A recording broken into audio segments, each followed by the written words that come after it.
안녕하세요. 저는 40대 초반의 교정 공무원 김정식이라고 합니다. 어쩔 수 없이 가명을 쓰는 점 이해해 주시길 바랍니다. 교정 공무원이라고 하니 뭔지 헷갈리시죠? 흔히들 교도관으로 알고 계신 그 일을 하는 사람이에요. 벌써 18년째 이 일을 하고 있습니다. 교도관이 무슨 이야기를 하려고 하나 궁금하실 거라고 생각합니다. 사실 이 사연 채널은 저희 어머니께서 들으시는 걸 보고 알게 되었는데요. 시댁이나 고부간의 갈등, 이혼 등에 대한 소재들을 많이 다루는 걸로 알고 있어요. 그래서 제 사연을 여기에 보내도 되나 고민이 들었습니다. 하지만 세상에 하나뿐인 저희 친어머니께서 여기 올라오는 사연들을 즐겁게 듣고 계시기 때문에 이 채널에 제 이야기를 보내려고 마음먹었습니다. 저와 저희 어머니에게는 죽을 때까지 잊지 못할 끔찍하게 괴로운 일이지만 세상에 이런 일도 있구나 하는 생각으로 가볍게 들어주시면 감사할 것 같습니다. 저희 아버지는 제가 초등학교 때 돌아가셨어요. 천재지변도 불의의 사고도 아니었습니다. 타살로 인해 돌아가셨습니다. 아버지는 택시 운전사로 일을 하셨어요. 어머니는 집에서 뜨개질도 하시고 구슬도 끼우며 부업으로 일을 하셨습니다. 가난했지만 항상 다정하고 듬직한 아버지와 힘든 일이 있어도 긍정적으로 생각하는 어머니 밑에서 행복하게 자랐습니다. 아버지는 월급날이 되면 꼭 삼겹살을 사서 집으로 돌아오셨어요. 정식아, 아빠 왔다. 여보, 나왔어. 우리 삼겹살 구워 먹자. 와, 아빠, 과자는 안 사왔어? 우리 아들 귀신이네. 어떻게 알았어? 자, 종합 과자 세트. 정식이가 이거 갖고 싶다고 해서 내가 월급날만 기다렸잖아. 아, 여보, 이건 당신 좋아하는 복숭아. 동료분들과 한잔하고 들어오셨는지 약간 술 냄새를 풍기며 기분이 좋아서 저와 어머니에게 줄 선물을 한아름 안겨주며 기뻐하시던 아버지의 모습은 아직도 잊을 수가 없습니다. 그러면 어머니는 좋으면서도 한편으로는 걱정이 되셨는지 잔소리를 하셨어요. 월급날마다 이렇게 쓰면 언제 돈 모아? 아이, 돈을 왜 모아? 우리 가족 행복하면 그게 장땡이지. 야, 정식아. 우리 정식이는 목표를 갖고 살아야 돼. 알았지? 아빠가 팍팍 지원해 줄 테니까 네가 자부심을 가질 수 있는 일을 해야 돼. 이래가지고 어떻게 지원을 해주려고. 실없는 소리 말고 얼른 씻고 와. 엄마, 고기. 그래, 얼른 구워줄게. 아버지는 항상 자신이 꿈을 이루지 못한 것에 대해 후회하셨습니다. 아버지는 노름 좋아하고 가정을 돌보지 않던 할아버지 밑에서 자라며 어릴 때부터 공부도 제대로 해보지 못하시고 내내 일만 하시며 가족을 책임지셨거든요. 아버지의 꿈은 소설가였다고 했습니다. 아버지는 꿈이 소설가였어. 내가 14살 때부터 써놓은 글이 있었거든. 그 박스로 2박스는 되는데, 아니, 너희 할아버지가 그걸 그냥 내다 버렸잖냐. 월급날에 술을 조금 드시고 오면 꼭 그 이야기를 하셨어요. 얼마나 한이 드셨으면 그러셨을까요? 아버지는 20살 때까지 할아버지 대신 가장 노릇을 하다가 집을 뛰쳐나오셨다고 했습니다. 그렇게 소설가의 꿈을 품고 살았던 문학소녀는 저희 어머니와 가정을 이루고 택시 운전사가 되었던 겁니다. 어릴 때는 아버지가 그 이야기를 꺼내면 또 시작이구나 싶은 생각이 없지 않아 있었는데 나이가 들수록 아버지의 그 이야기들은 항상 제 머릿속에서 맴돌았습니다. 저는 중학생 때까지 키가 작고 왜소한 체격에 성격이 조금 내성적인 면이 있었어요. 초등학생 때까지는 그래도 친구들과 어울려서 잘 지냈는데 남자 중학교에 들어가면서부터는 상황이 완전히 달라졌습니다. 남자들 무리끼리 있다 보니 약한 사람은 쉽게 눈에 띄었고 정신 차리고 보니 저는 괴롭힘의 대상이 되어 있었습니다. 처음에는 약하게 저를 놀리면서 시작했는데 나중에는 저에게 폭력까지 썼어요. 질이 좋지 않은 무리 중에 우두머리 격인 놈이 체육 시간이 끝나고 저를 수도가로 부르는데 제가 가지 않았습니다. 그랬더니 점심시간에 저에게 다가와서 말했어요. 야, 너 왜 안 왔어? 어? 그리고 벼랑간의 의자가 제 옆을 스치고 지나가서 바닥에 내리꽂혔습니다. 그 자식이 저에게 고래고래 소리를 질렀어요. 왜 안 왔냐고! 이 새끼가, 야, 내가 만만하게 보여? 오라고 하면 빠딱빠딱 와야 될 거 아니야! 저는 너무 놀라서 온몸이 부들부들 떨렸습니다. 제가 놀란 걸 티내고 싶지 않았지만 제 몸이 반응하는 걸 막을 수는 없었어요. 그러자 그 자식을 포함한 대여섯 명의 무리놈들이 왁자지껄 웃기 시작하더라고요. 이 새끼 떠는 거 봐라. 하하씨 겁나 웃기네. 야, 이제 넌 우리 놀잇감이야. 알았지? 졸라 재밌네. 그놈들의 괴롭힘은 그때부터 본격적으로 시작되었습니다. 누군가에게 도움을 요청할 수도 없었어요. 선생님들은 그저 주의만 줄 뿐이었고 부모님에게는 속상하실까봐 말할 수가 없었습니다. 그런데 아버지는 말하지 않아도 눈치를 채신 것 같았어요. 정식이 태권도 배울래? 태권도요? 그래, 그 운동 하나 배워두면 좋잖아. 너를 보호하기 위해서라도 배워두면 좋지. 그 말씀에 저는 왠지 모르게 눈물이 흘렀어요. 그리고 새벽에 일하시느라 아침에 주무셔야 하는 날이었는데 잠도 주무시지 않고 저를 데리고 태권도장에 가셨습니다. 그리고 그때부터 태권도를 배웠어요. 그게 나중에는 많은 도움이 되었습니다. 당시에는 학교에서 괴롭히는 양아치 무리에게 써먹을 정도는 아니었어요. 워낙 왜소하고 작은 체격의 저는 키가 늦게 큰 편이었거든요. 학교 생활이 괴롭기는 했지만 집에 가면 든든한 아버지가 있어서 그나마 조금 위로가 되었어요. 하지만 학교에 가기가 점점 힘들어졌습니다. 아무 이유 없이 저를 때리고 괴롭히는 횟수가 늘어났거든요. 덕현이라는 놈이 제일 심하게 저를 괴롭혔습니다. 어느 날 자습 시간이었어요. 야, 김정씨! 이 새끼는 안 씻고 다니나? 냄새! 야, 이 새끼 냄새 나지 않냐? 야, 안 되겠다. 야, 데리고 가서 씻겨줘야겠다. 야, 따라 나와! 그놈은 저를 질질 끌고 수도가로 데리고 갔습니다. 그리고 호수를 연결해서 물줄기를 저에게 쏴댔습니다. 제가 너무 화가 나서 물줄기를 피하고 소리를 질렀어요. 그만해! 그만하라고! 이 새끼들아! 제 말은 시한폭탄이 터지는 기폭제 역할을 했어요. 제가 소리를 지르자마자 기다렸다는 듯이 덕현이 그놈이 달려와서 주먹으로 제 몸을 때리기 시작했습니다. 주변에서 같이 저를 괴롭히던 놈들은 망을 봐줬고요. 너무 아파서 소리도 나오지 않더라고요. 정신없이 저를 때렸고 결국에는 입에서 피가 났습니다. 피를 보고 그 자식이 외쳤어요. 야, 이 새끼 피난다. 야, 물 뿌려. 온몸을 두들겨 맞은 저에게 그놈들은 물을 뿌려대며 즐거워했습니다. 그리고는 말했어요. 야, 이제 좀 깨끗해 보이네. 야, 이제 재미없다. 가자. 정말 잔인한 놈들이었어요. 재미를 위해 약자를 괴롭히는 끔찍한 놈들이었습니다. 저는 그날이 끔찍한 일을 당하고만 있을 수 없다는 생각이 들었습니다. 그래서 온몸이 젖은 채로 담임 선생님을 찾아갔어요.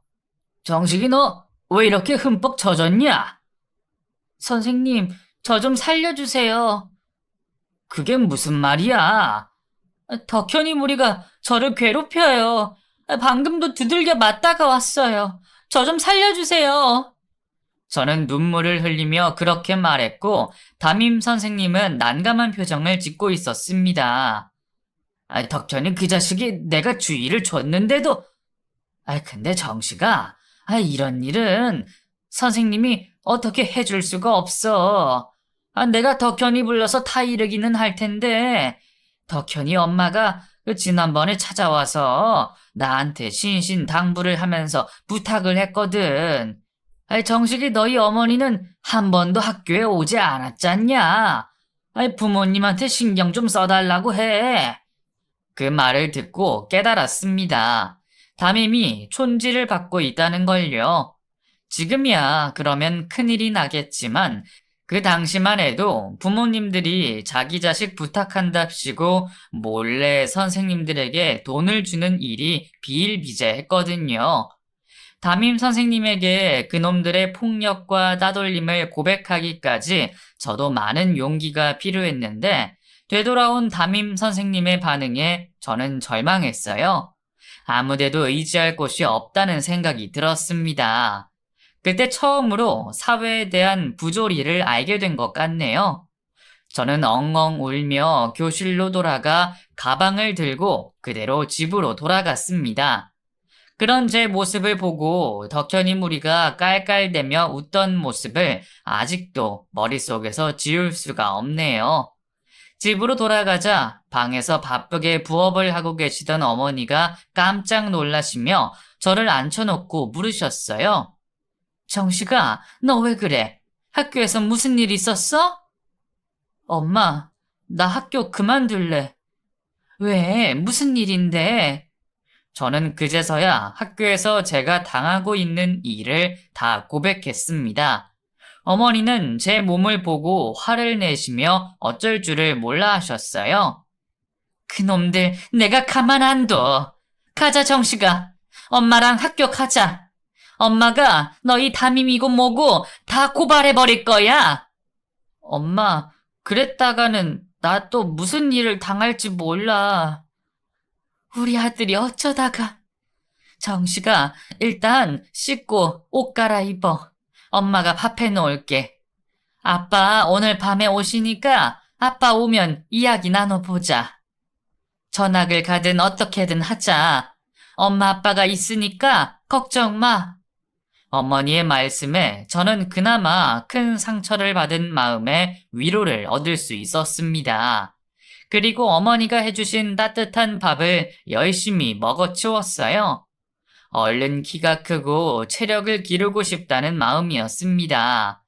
어머니와 함께 아버지를 기다렸어요. 그런데 오실 시간이 넘어 새벽 2시가 됐는데도 아버지가 오실 생각을 하지 않으셨습니다. 이 양반이 이런 적이 없는데 무슨 일이 있나? 어머니는 그렇게 말씀하시며 걱정을 하기 시작하셨어요. 정식아, 일단 너는 자. 내일 학교 가야지. 엄마는 아버지 기다리다가 오시면 잘게. 아니야, 나도 잠 안 와. 아버지 보고 잘래. 그렇게 저와 어머니는 새벽 5시가 다 되도록 뜬 눈으로 지새우며 아버지를 기다렸습니다. 당시에는 휴대폰도 없어서 전화를 하지도 못했어요. 그러다가 아침이 다 되고 나서 무슨 일이 생긴 것만 같다는 불안감이 엄습했습니다.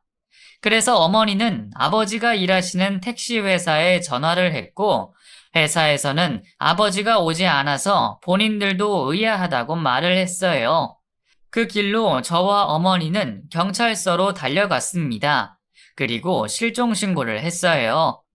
저는 학교에 갈 생각도 하지 않고 어머니와 함께 사방팔방으로 돌아다니며 아버지를 찾았습니다.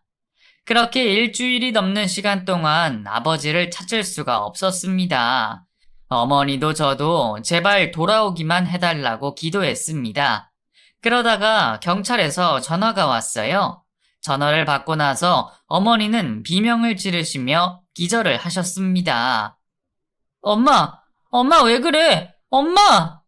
제가 어머니를 흔들어 깨우자 그제서야 정신을 차리고 일어나서 눈물을 흘리셨어요. 그리고 제 손을 붙들고 같이 경찰서로 갔습니다. 경찰이 저희에게 설명해 주었어요. 그 김준환 씨가 사망한 채로 발견이 됐습니다. 그 택시도 강에 빠져 있었고요. 저희는 처음에는 자살인가 싶었는데 우리 남편이 자살할 리가 없어요. 저랑 우리 정식이를 두고 그렇게 갈 사람이 아니라고요. 네. 그래서 현장이랑 시신을 검사해 보니까 아무래도 강도 살인을 당하신 것 같아요. 부검해 보면 명확하게 나올 텐데. 그럼 부검해 주세요. 뭐든 해 주시라고요. 그렇게 부검을 진행했고 아버지의 손톱 끝에서 아버지 것이 아닌 사람의 DNA가 검출되었다고 했습니다. 그래서 저희는 금방 범인을 잡을 수 있을 거라고 생각했어요. 하지만 용의자를 특정할 수가 없었고 야밤에 인적이 드문 곳이라 목격자도 없어서 수사는 제대로 진행되지 못했습니다. 저는 그 와중에 학교를 갈 수가 없었어요. 어떻게든 아버지를 죽인 범인을 찾고 싶었습니다. 하지만 경찰도 찾지 못하는 걸 제가 찾을 수는 없었어요. 그렇게 허망하게 아버지의 장례를 치르게 되었습니다. 장례식에서 상주 역할을 하면서도 아버지가 그렇게 돌아가신 걸 믿을 수가 없었어요. 정식아, 이제 학교 가라. 언제까지 이러고 있을 거야? 아버지 장례도 치렀는데 이제 학교 가야지. 우리라도 정신 똑바로 차리고 살아야지. 어머니의 말씀에 저는 그제서야 학교로 돌아갔습니다. 하지만 기다리고 있는 건 덕현이 무리의 괴롭힘 뿐이었어요. 야, 이 새끼, 왜 이렇게 오랜만에 왔어? 야, 우리 심심했잖아. 너 아버지 뒤졌다며? 야, 동네에 소문 쫙 났어. 야, 어쩌냐? 불쌍해서. 그렇게 비아냥대는 덕현이 자식을 저는 죽일 듯이 노려봤습니다. 어쭈, 애비 없다고 이제 눈에 뵈는 게 없나 본데? 야, 얘들아, 이 새끼 눈에 힘 들어간 거 봐? 하하, 이거지. 이런 맛이 있어야지. 야, 근데 너희 아빠는 어쩌다 그렇게 개죽음을 당했냐? 야, 네 아빠도 너처럼 졸라 약했나 보다. 그치? 그 말을 듣고 저는 더는 참을 수가 없었어요. 그래서 가방을 집어 던지고 덕현이 놈에게 달려들어서 주먹을 날렸습니다. 그때는 저도 어디서 그런 힘이 나왔는지 정말 흠씬 두들겨 팼습니다. 다른 놈들이 뜯어 말리고 나서야 정신을 차렸어요. 그 놈은 입에 머금고 있던 피를 퇴 뱉으며 말했습니다. 이 새끼가 지 애비 따라서 가고 싶나 본데? 그놈의 말과 동시에 덕현이 무리들이 저에게 달려들어 마구잡이로 저를 폭행하기 시작했습니다. 말리는 친구들은 하나도 없었어요. 저는 속절없이 날아오는 주먹을 그대로 받아내고 있어야 했습니다. 그러다가 담임 선생님이 교실로 들어왔어요. 야, 뭐하냐? 그만하고 수업 준비해! 담임은 맡고 있는 저를 봤으면서도 수업이나 준비하라는 말을 했습니다. 저는 정말 그 상황이 역겨워서 구역질이 나왔습니다. 그래서 다시 가방을 들고 학교 밖으로 빠져나왔어요. 아버지가 돌아가신 후에 식당 일을 시작한 어머니는 집에 계시지 않았습니다. 저는 생전에 아버지 사진을 보며 미친 듯이 눈물을 쏟아냈어요. 결국 저는 그 학교에서 다른 학교로 전학을 갔습니다. 도망치는 것 같아서 더 괴로운 심정이었지만 어쩔 수가 없었어요. 그렇게 시간이 흘러서 고등학생이 되면서부터 저는 부쩍 키가 컸어요. 저는 어머니와 저를 지켜야 한다는 생각에 열심히 운동을 했습니다. 그리고 경찰의 꿈을 갖게 되었어요.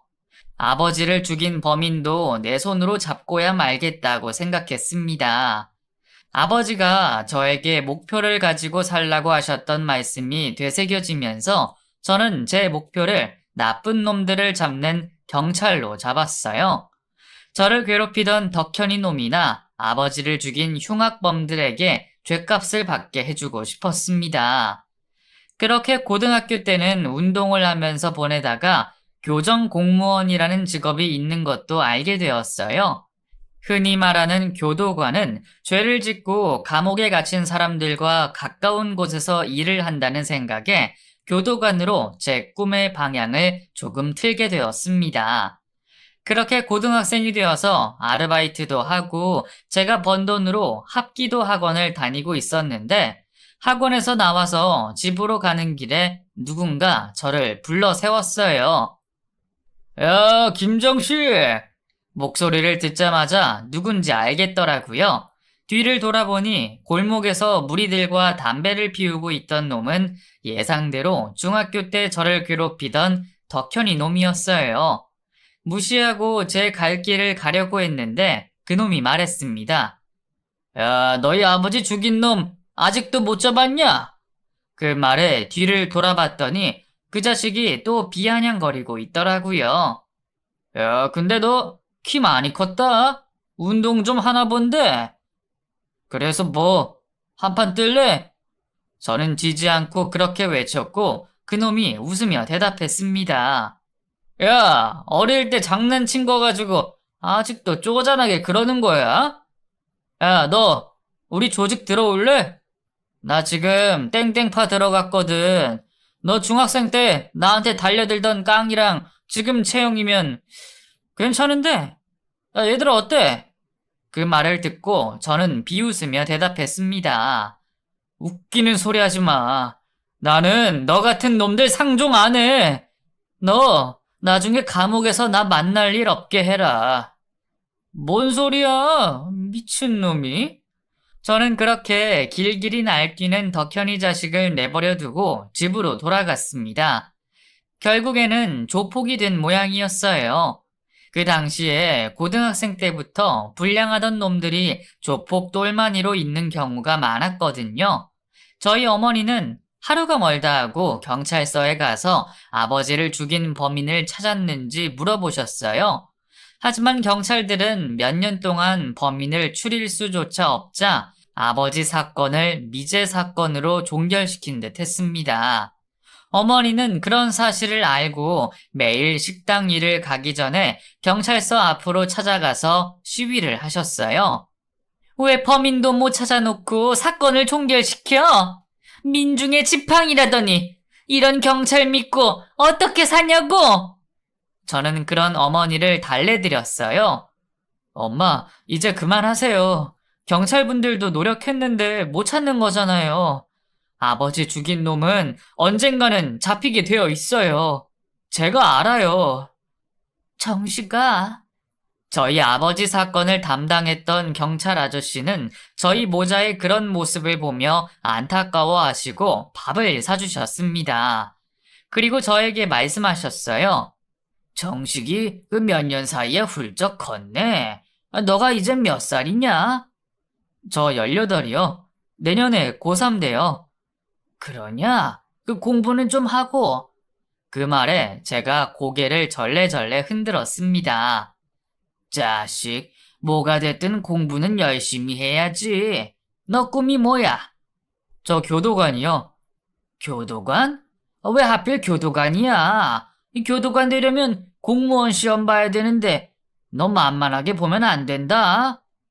경찰 아저씨는 저에게 교정 공무원 시험에 필요한 책을 사주었습니다. 꼭 꿈 이뤄라. 아저씨도 네 아빠 죽인 범인 잡을게. 알았지? 아저씨가 잡으면 네가 교도소에서 그놈 관리하면 되겠다. 그날 이후로 저는 운동도 열심히 하고 공부에 매달렸어요. 그런데 고3을 졸업할 무렵에 저희 어머니께서 갑상선암으로 병원에 입원을 하게 되었습니다. 처음에는 절망했는데 의사는 수술하고 나서 경과가 좋은 암이니 걱정하지 말라고 했어요. 저는 어머니 병원비를 대기 위해서 교도관이라는 꿈을 잠시 접어두고 닥치는 대로 일을 했어요. 공사장에도 나가고 술집 서빙 아르바이트도 했습니다. 다행히 어머니는 수술 경과가 좋았어요. 하지만 몸이 많이 약해지셔서 일을 할 수가 없으셨습니다. 제가 가장이 되어서 집안을 책임져야 했습니다. 그러다 보니 교도관 시험을 볼 겨를도 없이 시간이 흘렀네요. 결국에는 빌라 전셋집까지 구하고 어머니도 건강을 되찾아서 조금씩 일을 시작하게 되셨어요. 정식아, 이제 너 교도관 시험 공부해라. 엄마가 그동안 너한테 다 밀어두고 미안했어. 엄마, 그런 소리 말아요. 이제야 나도 마음 편히 공부할 수 있겠네.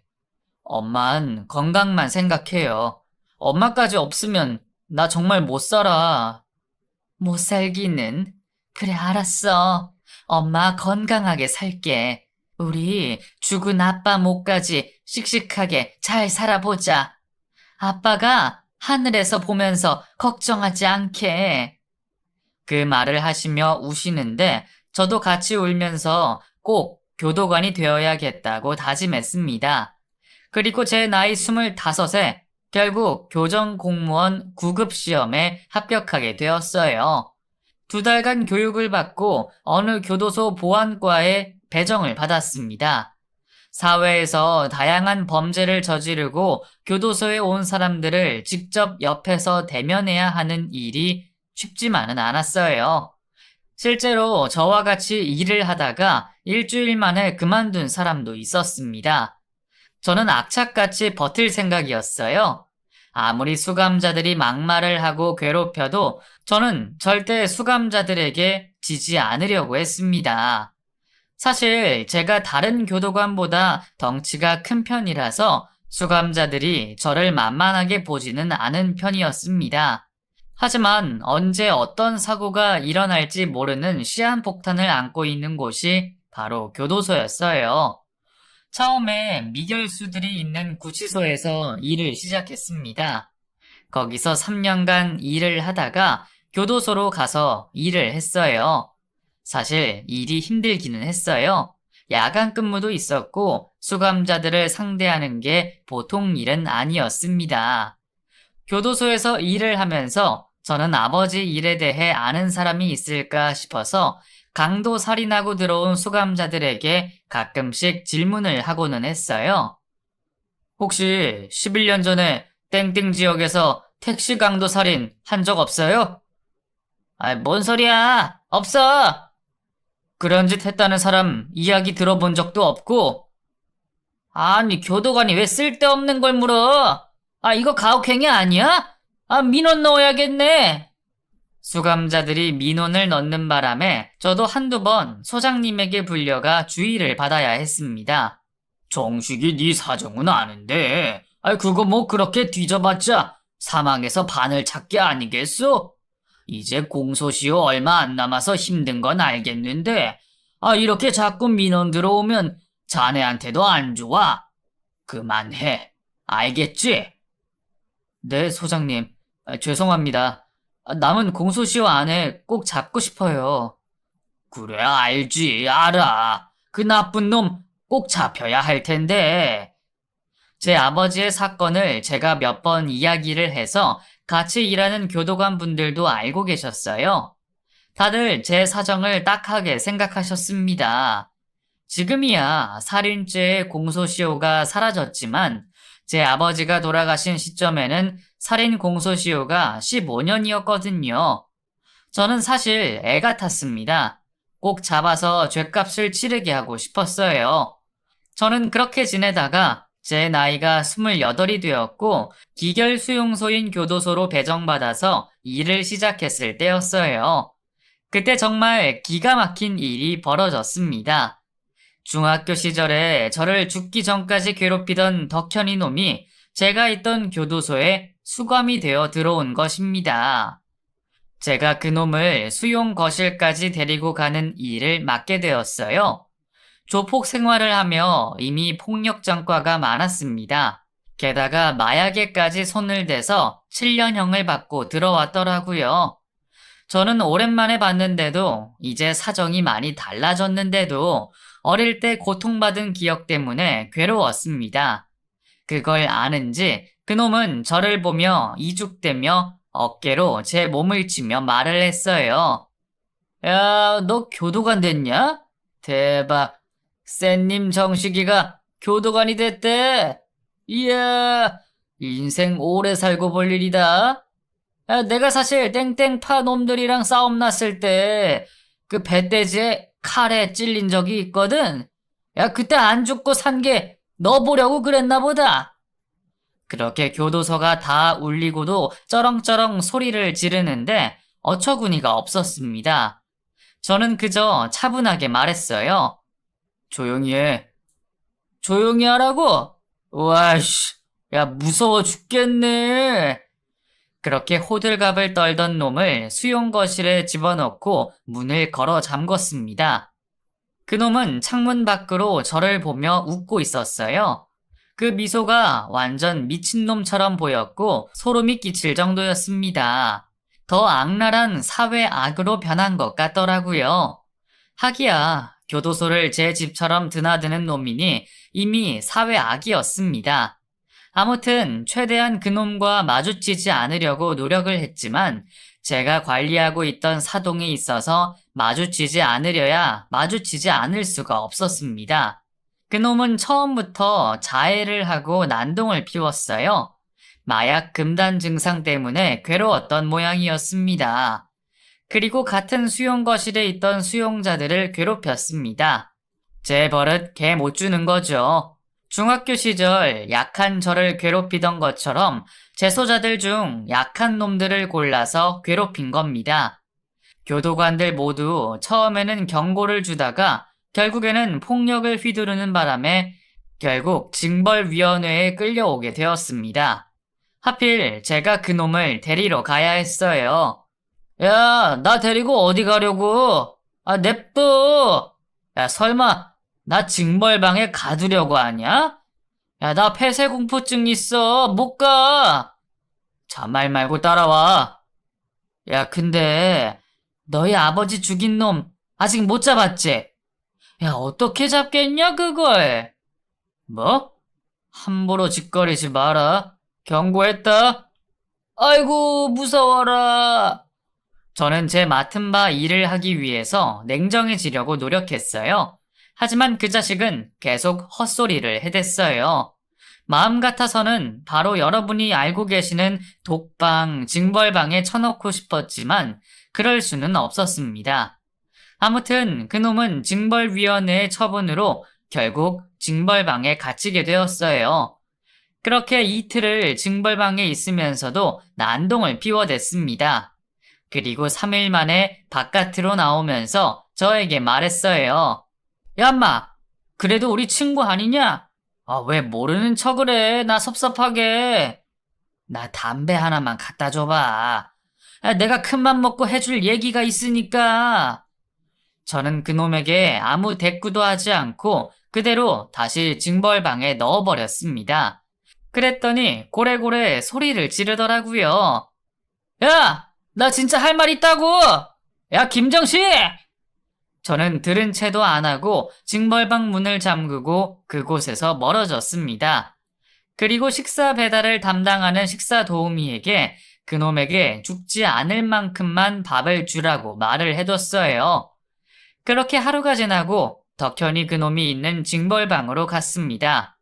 간혹 징벌방에서 자살 시도를 하는 재소자들이 있었고 마약 금단 현상으로 무슨 짓을 저지를지 몰라서 확인해 봐야 했습니다.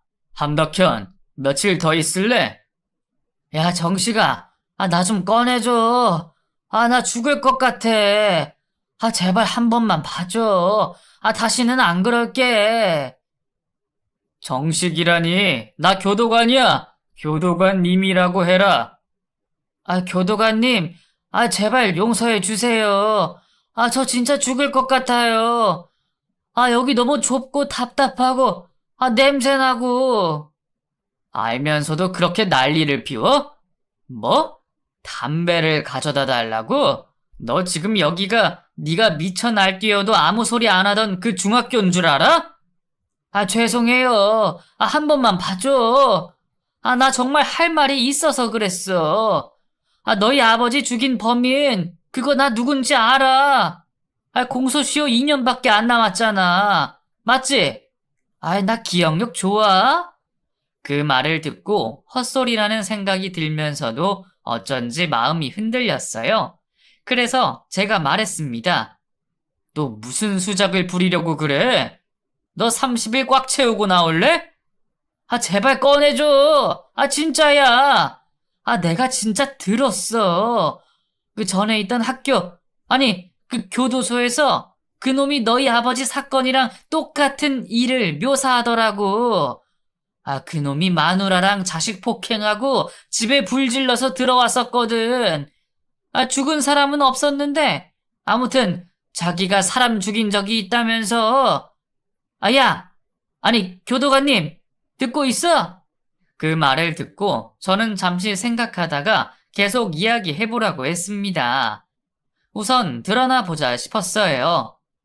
계속 이야기해. 듣고 있어. 아, 그놈이 술에 취해서 작심하고 칼 들고 택시를 잡아 탔더라고. 아, 그리고 택시에 있던 돈 20만 원 빼앗고, 아, 죽인 다음에 강에 빠뜨렸다고 했어. 아, 그거 너희 아버지 죽은 거랑 똑같잖아. 맞지? 나 그 자식 지금 어디 있는지 알아. 지금도 징역 살고 있어. 이제 곧 출소라고. 저는 그놈의 말을 믿고 싶었어요. 이성적으로는 이 자식의 말을 믿을 게 못 된다고 생각했지만 지푸라기라도 잡고 싶은 심정이었습니다. 네 말이 진짜면 징벌방에서 꺼내줄게. 우리 아버지 죽인 범인이 어디에 있는데? 아, 땡땡 교도소에 있을 거야. 아, 이름도 특이해서 금방 찾을 수 있어. 저는 그놈이 말해준 정보를 가지고 퇴근 후에 바로 저희 아버지 사건을 담당했던 경찰분을 만나러 갔습니다. 승진을 하셔서 경찰서 강력반 과장이 되셨더라고요. 정식이 오랜만이네. 아, 네가 연락을 다 하고 잘 지냈어? 이야, 너 하고 싶다던 교도관은 됐냐? 네, 그 아저씨 저 교도관 됐어요. 아, 그런데 제가 저희 아버지 죽인 놈을 찾은 것 같아요. 뭐? 그게 무슨 말이야? 저는 그분에게 제가 들은 이야기를 그대로 전달해 주었습니다. 한참을 진지하게 듣고 계시더니 말씀하셨어요. 그럼 그놈 DNA 채취하면 돼. 너희 아버지 손톱 끝에서 나온 DNA랑 대조해보면 나올 거야. 정식이 네가 큰일했다. 그 후로 경찰분들이 접견을 와서 덕현이 그놈을 만나고 증거 수집을 한 후에 제 아버지를 죽인 범인이 있다는 교도소로 가서 그놈의 DNA를 채취했습니다. 결과를 기다리는 동안 저는 마음이 조마조마했어요. 어머니도 그 소식을 듣고 제발 붙잡히기를 바라고 계셨습니다. 정식아, 이제야 그놈을 잡을 수 있는 거냐? 아이고, 정식이 아빠. 이제 한 털고 거기서 잘 지내고 있어요. 엄마, 아직 결과가 나와봐야 알아요. 저도 이렇게 잡게 될 줄은 꿈에도 몰랐는데. 그리고 얼마 뒤에 그놈 DNA와 저희 아버지를 죽인 범인의 DNA가 일치하다는 결과를 받게 되었어요. 그리고 그놈은 같이 저희 아버지를 죽인 공범이 누군지도 물었어요. 공범은 사회에서 회사 생활도 하고 평범하게 지내던 놈이었습니다. 그렇게 다시 재판을 했고 결국 두 놈은 가중처벌로 무기징역을 선고받게 되었습니다. 판결문이 나오자 두 놈은 말도 안 된다며 소리를 질러댔습니다. 아이, 무기징역은 아니잖아. 아이, 어떻게 무기징역이 나와? 마지막 판결이 나올 때 그렇게 소리를 지르던 두 놈을 봤어요. 너무나 평범한 중년의 남성들이었습니다. 사건을 벌일 때 그놈들은 청년이었겠죠. 10여 년을 저희 아버지를 죽인 죗값도 치르지 않고 제멋대로 인생을 살았을 그놈들을 보니 이가 갈렸습니다. 그리고 그놈들의 손에서 고통스럽게 죽어갔을 저희 아버지를 생각하며 심장이 찢어지는 것 같은 기분이 들었어요. 저희 어머니는 판결이 나올 때 울부짖으셨어요. 야, 이 금수만도 못한 놈들아.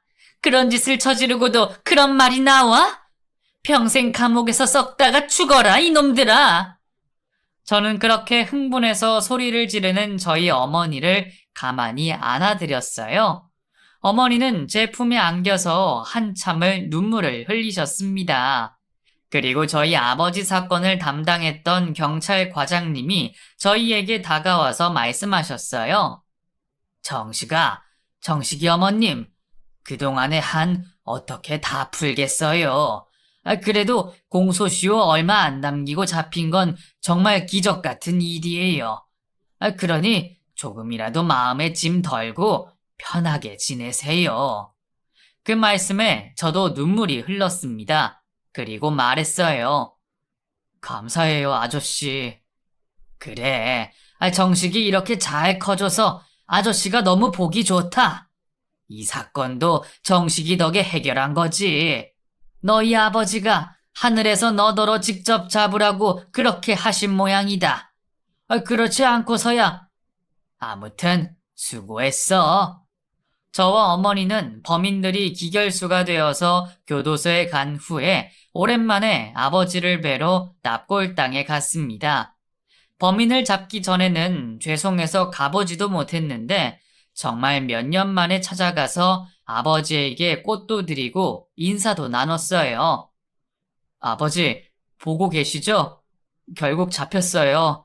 그놈들 다시는 사회에 발도 못 디딜 거예요. 제가 교도관이라서 교도소를 좀 알잖아요. 아버지, 거기 사람 살 곳 못 돼요. 그놈들 이제라도 죗값 제대로 치르게 돼서 정말 다행이죠? 아버지, 저는 그렇게 말하며 참았던 눈물을 쏟아냈습니다. 어머니도 옆에서 우느라 정신이 없으셨어요. 그날 이후로 저희는 단 한 번도 아버지 생각에 눈물 짓지 않았습니다. 아버지에 대한 그리움은 여전했지만 범인을 잡은 후 후련했어요. 더 이상 한으로 쌓아두지 말자고 어머니와 함께 다짐했습니다. 어머니 몰래 눈물이 나올 때도 가끔 있었지만 예전만큼 운 적은 없네요. 어머니도 마찬가지겠죠. 아버지 사건을 해결하고 나서 저는 교도관으로 일하며 저를 괴롭혔던 덕현이 놈과 또 마주쳤습니다. 한층 기가 죽은 모습이었어요. 너 왜 이렇게 기가 죽어 있냐? 내가 뭘? 아니, 제가 뭘요? 뭘 갑자기 존댓말을 해? 너 언제 출소하고 또 들어올 거냐? 아닙니다. 다시는 안 올 겁니다. 그래, 출소 날까지 문제 일으키지 말고 너도 작업도 좀 배우고 해. 미안했어, 정식아. 나도 철이 없었다. 사회 나가면 조폭생활 청산하고 나 새삼 살 거야. 제발 그렇게 해라. 또 여기서 만나면 그때는 정말 알지? 알아. 그놈은 그래도 교도소에 있는 동안 말썽 부리지 않고 얌전히 잘 생활을 하는 것처럼 보였습니다. 그것도 몇 달 가지는 않더라고요. 교도소에 있다 보면 출소했다가 다시 돌아오는 사람들이 비일비재합니다. 그럴 때마다 허탈한 기분이 들어요. 제가 일을 잘 하지 못해서 저렇게 또 죄를 짓고 들어오는 건가 싶어서요. 그리고 사람은 쉽게 변하지 않는다는 생각에 암울해질 때도 있습니다. 하지만 사람은 변하더라고요. 아이러니하게도 덕현이 그놈을 보면서 깨달았습니다. 그놈이 교도소에 있던 기간 동안 차츰 변해가는 걸 제 눈으로 지켜봤어요. 그리고 출소 후에는 식당을 차렸다고 연락이 온 적이 있습니다. 야, 정식아, 나 국밥집 차렸다. 그 어머니랑 같이 와. 내가 쏠게. 그래, 이제 정신 차리고 사는 모습 보기 좋다. 근데 우리 사이에 무슨? 앞으로도 교도소 오지 말고 그렇게 잘 살아. 그 이후로 정말로 그 자식은 갱생해서 잘 살고 있습니다. 아직까지는요. 저는 그놈을 완전히 용서하지는 않았어요. 그래도 사람이 변할 수 있다는 걸 보여줘서 그나마 조금 마음의 상처를 씻은 듯 합니다. 저는 지금 한 아이의 아버지가 되었습니다. 어머니가 갑상선암 수술을 하신 후에는 3달에 한 번씩 병원에 검사를 하러 다니셨거든요. 그때마다 제가 함께 가다가 병원 간호사분과 어떻게 연이 되어서 백년가약을 맺게 되었습니다. 그리고 어머니에게 손주를 안겨드렸어요. 어머니는 지금 10살 된 저희 아들을 거의 키워주다시피 하셨어요. 아내도 저희 어머니를 좋아하고 어머니도 아내와 손주를 보며 행복해 하셔서 지금은 아무 걱정이 없습니다. 제가 너무 무거운 이야기를 해드린 건 아닌지 다 쓰고 보니 걱정이 되네요. 하지만 저는 여전히 교도관으로 근무하면서 제 일에 보람도 느끼며 잘 살고 있습니다. 사람 일이 정말 한치 앞을 모른다는 생각을 하면서요. 중학생 때 저를 지독하게 괴롭혔던 놈 덕분에 아버지를 죽인 원수를 붙잡게 될 줄 누가 알았겠어요. 당장 1시간 뒤에 무슨 일이 벌어질지 모르는 인생이지만 여러분 앞에는 좋은 일만 생겼으면 좋겠습니다. 역경이 와도 꼭 물리칠 수 있을 거예요. 힘내십시오. 저도 힘내서 지금처럼 열심히 살겠습니다. 들어주셔서 감사합니다.